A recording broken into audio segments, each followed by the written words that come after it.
Here's what's next on the Nice Guys on Business. I don't want people to look at negotiations and be scared of them, run away from them because they're conflict-filled events that are scary, they're competitive, there's a winner and a loser. My experience is, and the folks that I train, their experience is that you can yes if your way through trading value back and forth and cooperatively find a win-win outcome. Well, off the top of my head, I'd say you're looking at a Boski, a Jim Brown, a Miss Daisy, two Jethros, and a Leon Spinks, not to mention the biggest Ella Fitzgerald ever. And, of course, you'll need the Nice Guys on Business. Go from where you are now to where you could be. Get expert tips to grow your business, to be more productive and more efficient, whether you're trying to build influence, grow your community, or make it rain. Best-selling author of Nice Guys Finish First, Doug Sandler, can lead the way. The Nice Guys on Business is produced by Turnkey Podcast Productions. Now, here's your host, Doug Sandler. All right, Nice Guy community. A simple question with a complex answer. When does the selling actually start? Now, I saw this on our guest today, his IG feed, and man, does it set the right tone for today. Get ready to meet the man on a mission to make business a breeze, Andy Olen. Armed with over 2 decades of global leadership and a whopping $4.5 billion with a B dollars in sales, Andy is here to uncomplicate the business skills one skill at a time. Now, picture this: dynamic training, personalized coaching, engaging podcasts, insightful writing, all designed to empower you with simple actions that boost confidence and set the stage for success.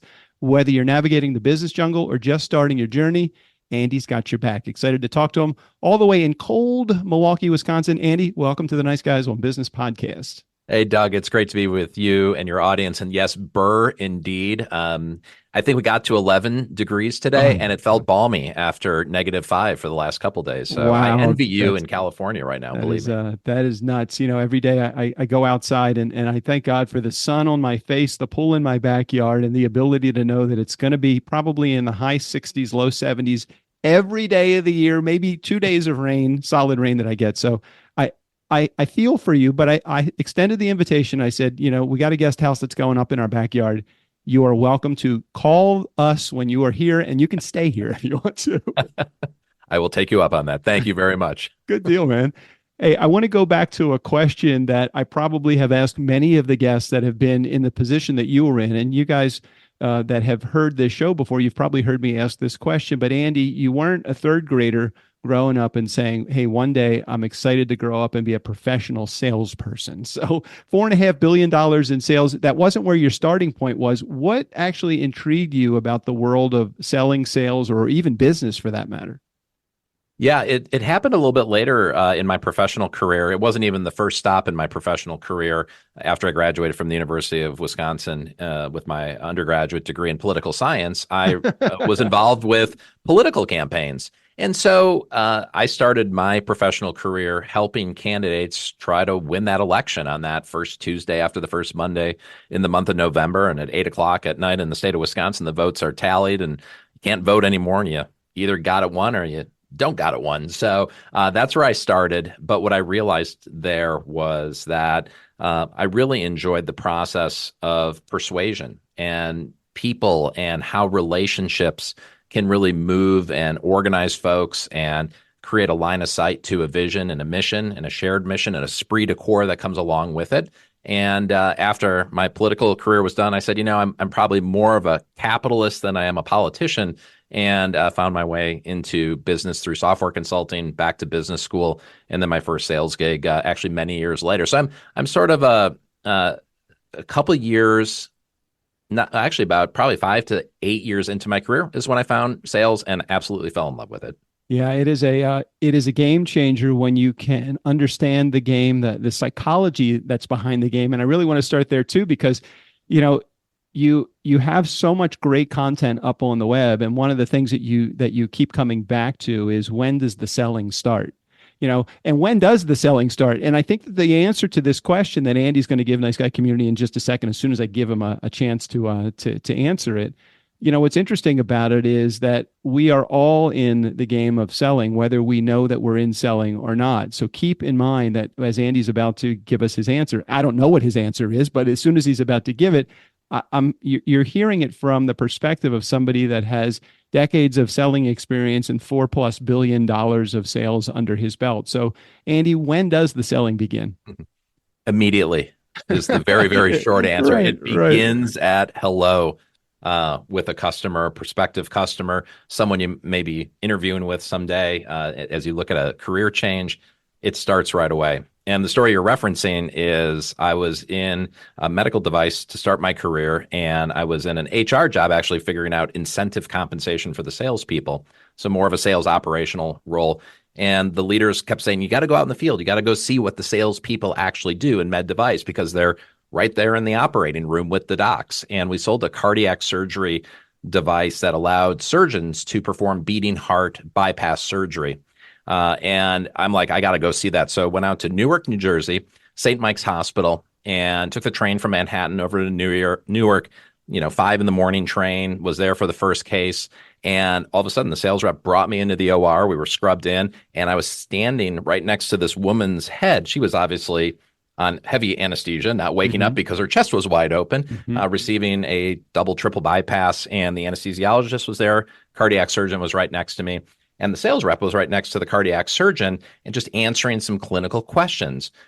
The rep was talking to other people, the staff, the nurses. We worked our way around. I never heard the rep, though, ask for the business or can I sell this to you? Some of that jargon or that sales lingo that is so well known. What do I have to do to put you into this beating heart stabilizer today? Right. Yeah, and it sounds like you're right in the heat of the moment too. It's like you're probably hearing a lot of buying signals in that room. Exactly, sure. Exactly. So we get to lunch, and I turned to him and was still sort of gobsmacked by the experience of seeing this person's heart beating and the surgeon doing his mastery. And so I turned to the salesperson and I said, so I watched what you did and how you talked to everyone. And my only question is, when does the selling happen? And he just looked at me, sort of shook his head like I'm doing now. And what I realized was it's all about the relationship. Totally. And the relationship he had with the surgeon, the trust to be in the case, the conversation they were having back and forth, his teaching and guidance to help the surgeon through that case was all part of the selling. And so from that moment on, both informally before I got into sales and then building my sales career, really, I have profound respect and a sense of urgency for sales teams and business people to create great relationships with people. And it's within the relationship and the fabric of the relationship where the selling is done. Well, I wrote this, well, you don't know, but I wrote this book called Nice Guys Finish First. And I talk about, it's all about the relationship and very little to do about really the technical specifications. If you started to go through the bits and bytes of that piece of heart equipment, the bottom line is when you have somebody on the operating table in a specific life and death case, the idea behind it is, hey, look, it doesn't really matter what bits and bytes are in this piece of equipment. It's going to keep this woman alive.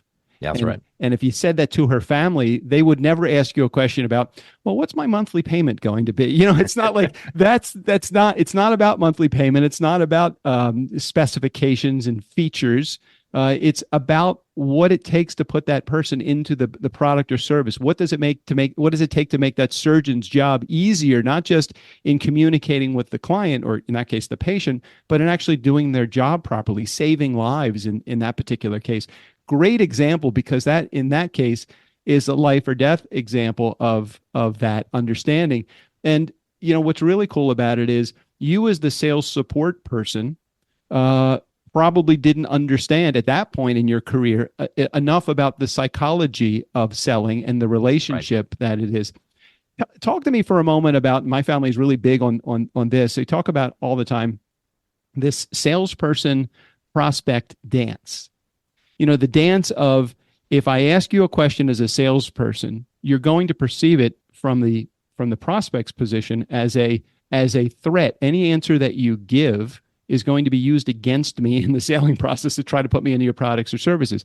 How do you get beyond that salesperson prospect dance and get ultimately the truth from either a buyer or in building that relationship and building trust, really the important component of the relationship? Yeah, the T word, trust, is that critical word, and it's moving beyond the salesperson and customer sort of definition or title into a trusting relationship of two equals, really, and two people that are working together to try to solve a problem or create value for one another. And so the dance is a great analogy of that. I think what you have to do as a salesperson is first back up and understand, why is there distrust to start the relationship from the customer to the salesperson? Thousands of years exactly. of wrong salespeople doing it. Well, exactly. And so, and I share this with a lot of people I train, especially people who are experts in a certain area but don't see themselves as sales people. I ask them, raise your hand if you are a proud salesperson, and inevitably no one will raise their hand. Right, It is my goal within my sales training, then 90 minutes later or 2 hours later, that they all raise their hand and they say, I see myself as a salesperson and I am a proud salesperson as well. But to your point, think back, the horse trader, right? The snake oil salesperson. We both did it together. Right. Exactly. But these are where the stereotypes begin. Take a look at what Hollywood even does and how they showcase or portray salespeople. Tommy Boy from Madison, Chris Farley, unfortunately not with us anymore, but Chris Farley, great comedian from Madison, Wisconsin, in the movie Tommy Boy selling brake pads, Sandusky Auto Part brake pads. And he is portrayed as this goofy salesperson who just can't do the right thing. Right. You look at Leo DiCaprio in Wolf of Wall Street. That's a different version. Oh my gosh. I just watched that movie. What a great movie. Just a great picture of what we think is that the worst the best in money making, but the worst salesperson doing anything he can to close a deal. Yeah. And so what happens with those stereotypes that are so pronounced in our culture is that when you show yourself and present yourself as a salesperson, this person is only worried about themselves. They're going to do whatever it takes to satisfy their own self-interest, which is me buying something and them getting paid. And so the walls go up right away. And so really the anecdote, or not the anecdote, but the remedy for that, and I don't want to sound like a snake oil salesman here, but this is based on experience, and what I wrote about in my book, The Trilogy of Yes, is something called, the salespeople have to establish what's called the equal sign connection immediately with a customer. And so the moment that a customer and a salesperson find out that they have something in common of value, went to the same school, have kids the same age who go to the same school, share certain hobbies, have certain interests in life. When those values are connected through an equal sign connection, that meaning that they have something in common and the same, then all of a sudden that shared value creates that first cornerstone of trust in the relationship. And so as a salesperson, to engage in the dance and overcome these stereotypes, you have to do a little bit of research before you meet this person, and digital or social media is a great way to do it. Find out what you have in common, and then try to raise that early in the conversation to show that other person that you come from a place of common background. You have something in common, something valued, and it's on that value foundation or the equal sign connection where you can start to build that trusting relationship. All right. So I want to advance this to the next level, though, because I think it's really important that you say that. When I knew that you were going to be on the show and I started to do a little bit of research on you, within 5 minutes, I could tell, hey, he's got a sales background. So immediately I'm making the connection in my brain. And this is the stuff I want to at least engage in and have as an initial part of the conversation. And it makes me feel like at the end of this conversation, I want to say, and I'm sure I'm going to say this because I already feel that attachment. It's like, hey, what can we do together? When you start to think about things like that and you start to look at the word opportunity, as two entrepreneurs, I think opportunity is one of those the equal sign words that we probably both have in common. In the world of selling, and let's say the guy that's selling medical equipment and the person that's a surgeon, that equal sign may not be entrepreneurship or opportunity. It just may be a love of skiing in Vail, or it could be a vacation destination, or it could be a school, like Andy said. And you can't exclude that from the selling cycle. When you do, and which is why selling begins immediately, if you ignore that in the selling cycle, I think you've lost 90% of your opportunity for momentum early on, which is all of what it's all about, isn't it? 100%. And to that point, I had to figure that out when I jumped into directly selling to doctors and leading teams who sold to doctors. I'm not a medical doctor. I have not gone through the same training. I will never have, in a legal environment, my hands on someone's heart. I never want to have my hands on someone's heart. That heart doesn't want to have my hands on it either. And so there's a huge discrepancy between, in this case, a medical salesperson who doesn't have the experience and then this incredibly well-trained surgeon who does. boy, you're not going to connect on how the tough cases that you've both been in and performed and the tough patient scenarios, how that went for you. So you do have to connect on other things. Good news with doctors is, to your point, is that they have a lot of great hobbies. So if it's the Ferrari race car driver, and I love F1, that was a great equal sign connection. If it was the customer who had his own plane and I love aviation, that became an opportunity to talk about things. It just shows that where we have things in common, that's where we're going to build our relationship. And then we're going to get into product stuff and business stuff much later on. Let's take this from the selling side of things to negotiating side of things, because I know that's a field that you're also an expert in, and it's negotiation is just not something that you only use in the sales process. Negotiation is stuff that you use all the way through, whether it's delivering a specific feature or benefit to the client, or someone that you're talking to about an HR, something that's going on within your organization. So when you talk about negotiation skills, what are you applying that to within a company? Yeah, and I think this is really helpful for your audience of entrepreneurs and solopreneurs too, is that first off, and just like we talked about the negative stereotypes out there for salespeople that we have to battle against, one of the other disservices that I think most of us in the United States, if not globally, have been given is that we're not formally trained in the art of negotiation in school. We didn't learn one of these critical business and life skills in elementary school. Many of us, if not all of us, didn't learn it in college or university either. And many companies don't train their people on this yet. Go out there, Doug, and negotiate and don't screw it up. Well, we learn through trial by fire. And what I see all the time, this is the biggest problem, a tip for your audience here, that when a customer asks you simply for a price reduction or a discount on what you sell, you are so inclined to say yes because you believe as the business person or the salesperson that your yes is going to lead to the sale, that you just blurt yes out because you want to make that customer happy and like you and avoid the negative judgment and avoid the conflict. But what that customer just heard is what's called acquiescence. It's giving in without protest. And if you just said yes in a negotiation to a lower price, guess what they're going to do if they just hear yes?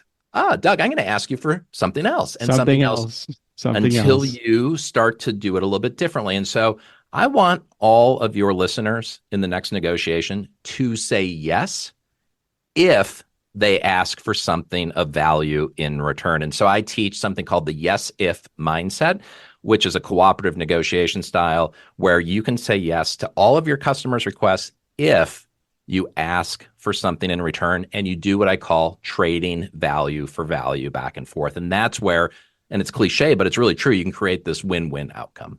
I love that. And I love how the simplicity of it too. And if Nice Guy community, if you simply do this, take a sticky note just for a second, just take a sticky note, write 2 words on it, yes, comma, if, and you put that right up on your computer, no matter if you are talking to your kids, your spouse, your a client, if you're in customer service and you want to share that, it's not the customer is always right no matter what, it's the customer is always right, but, or if they help you with this. And as a salesperson, I love the idea of yes, if. Now, it could be a yes, if I reduce some of the services a little bit. It could be yes, if would you be open to this alternative product? It's not just, sure, I probably can do that. You know, a lot of people just, like you say, they just kind of cave and they roll under. When you cave and roll under on that first go round or any go round for that matter, you've just given your client or prospective client permission to continue to ask you for other things.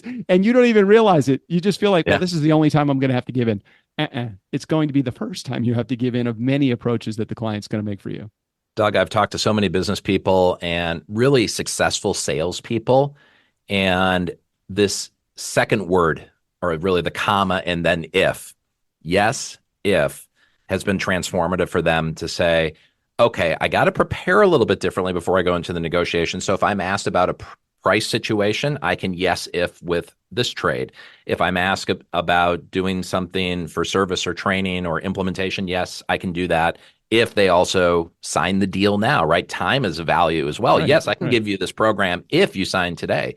And what I find is there's never been a situation in, and I've been using yes, if for a decade plus now, there's never been a situation, and I can say this with absolute certainty, I don't say no anymore. Everything's a yes if. Even if I need some time, it's like, Doug, I want to say yes to you. It's a big ask. If you give me a few minutes or a day, I'm going to come back to you with something that I think we can agree on.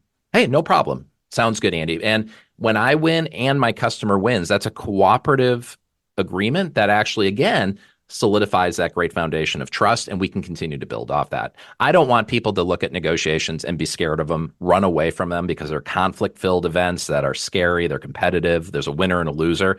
My experience is, and the folks that I train, their experience is that you can yes if your way through trading value back and forth and cooperatively find a win-win outcome. I love this, and I love the simplicity of it, yet the complexity of the results that you're able to get, and the positive nature of the results that you can get too. If you're in our community and you're listening to Andy and I talk about this, and you're like, these two words, they could revolutionize my business. First thing that you want to do is go over to Andy's website. It's andyolen.com. I'll make sure I put a link in the show notes. It's simply OLEN at the end instead of anything else. It's andyolen.com. He has a course. It's called the Yes If Cooperative Negotiation Online Course. You can opt in. I'm assuming there's a feature on your website so they can opt in on the course right there. You can go right to it and start to learn how to yes if in all professional situations. There, and it's really ripped out of the experiences that I've had and built on the experiences I've had from $1,000 negotiation all the way up to $400 million. And then also all the different approaches that you're going to see customers take. And the other thing for your community is assume that the person you're negotiating with is a skilled negotiator. Give them the credit that you believe that they're good and purposeful in what they're doing. Therefore, you have to up your game. And the course goes through how to up your game and what you can expect from different people.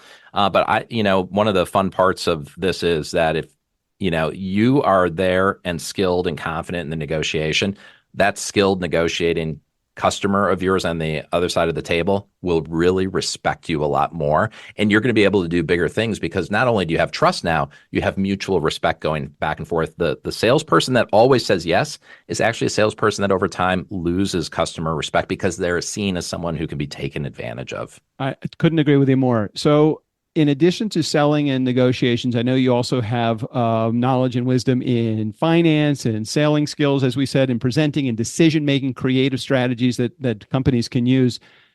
Is there something where you typically find that this is the starting point? Maybe it is in selling and maybe it is in negotiations, but is there a typical starting point when somebody says, I need help in this particular category? Fill in the blank. What is that particular category somebody's usually looking for help with?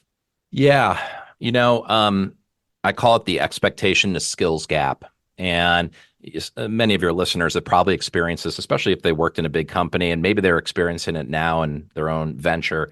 And that is that when you're in a role, if you're the CEO and founder and president of your own business, or you're in a top marketing job in a company or a sales job, there's an expectation that you know all these things, that you have all the business basics down. You know what a P&L is, and you know what P&L stand for. You know what how to give an effective presentation in the boardroom and in front of customers. You know how to sell. You know how to build relationships. You know how to make structured decisions. The expectation to skills gap is these very high expectations of people, especially if you've been promoted into new jobs. And yet the reality is you need a lot of upskilling to perform at that high level.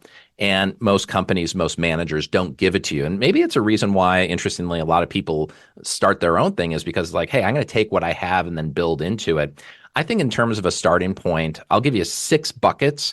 And if any one of these 6 your audience feels like they need some help on, I can certainly be of service. So negotiations, we talked about, sales skills, structured decision-making, presentation skills, feeling confident presenting, leadership and management skills. That's one. And then business acumen, financial skills. And so I think a really good place to start is in financial skills, especially if you're starting a new business. We've seen those business reality shows, if it's the bar show or the restaurant show, and someone comes in and they often ask, show me your finances. And a lot of people running these businesses, even if it's a successful restaurant, have it all on a piece of paper and pencil. You need to understand top line and how a dollar of revenue flows to the bottom line. You need to understand the income statement. So I think most entrepreneurs, if you don't have a firm grasp on the basic business finance, that's a great place to start. Nice, nice. And I know that you create content in a bunch of different varieties. You have a podcast, you have channels all over the place. YouTube, not YouTube, Instagram. You may have a YouTube channel for all I know. But talk to me about the podcast for a second. It's called The Business Warrior Within. Is that correct? You got it. And then we talk about the expectation to skills gap. So just on your show today, we've talked about negotiations and selling skills, a little bit about business finance as well. And so every week I produce The Business Warrior Within and talk about best practices in one of these areas, sometimes combining them. Talk about how, macro events are shaping business decisions today. So it's just, it's a fun 15-minute or so podcast that I do. Sometimes I have guests on and we'll go a little bit longer and talk about interesting topics. But again, back to these 6 sort of skills clusters is where I really like to focus that on. And I think another way for your audience to get content, LinkedIn is I publish daily on LinkedIn, publish daily on Instagram, and I have the Monday Mojo Skills newsletter, which goes out every Monday morning. I'm frantically writing notes about all these things now. Yeah, the Monday Mojo Skills newsletter. You can find that at my website, andyolen.com.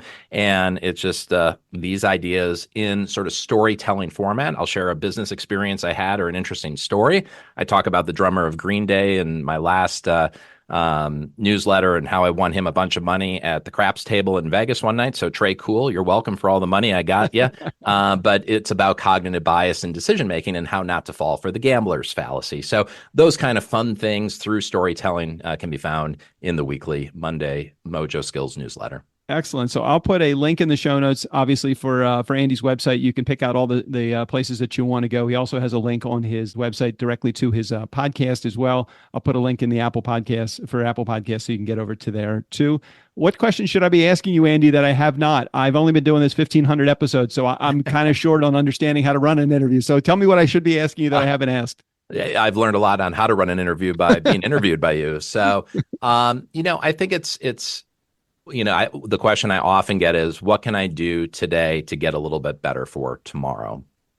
And I think, what I would share with your audience in response to that is, and this isn't my idea, this has been well published, it is to welcome and to always move forward with a growth mindset. That I'm like a sponge wanting to learn more, especially about business, about being a successful entrepreneur, solopreneur. And I got to continue to sponge in information. And it's okay that you take on some things and you recognize, hey, this isn't for me, but it's an interesting idea because maybe the next 5 ideas that you take in or insights that you grab from your podcast or however your folks get information, maybe those next 4 or 5 are going to be really valuable. But having a growth mindset, being open, and by looking at obstacles and having confidence to jump over those obstacles, and those obstacles don't create a fear factor for you, I think having a growth mindset is what you can do today that will always help you for tomorrow. Andy, I don't think that you ever stop learning. Those that are in our community, no matter your age, you're always learning. And I think that is a great way to finish this episode. I appreciate you sharing everything that you did today and very much sharing your motivation and your inspiration to be better at what we do in our businesses. Thanks for sharing today. It's been a pleasure being with you, Doug. Thank you so much. Hey, Nice Guy community, never underestimate the power of nice. Again, special thanks to Andy Olen. All of his information, including access to his course and his podcast right there in the show notes. Steve O'Brien, go ahead and take us out of here. For the Nice Guys on Business, I'm Steve O'Brien. Fill up your week with the nice guys. Well, there's always money in the banana stand.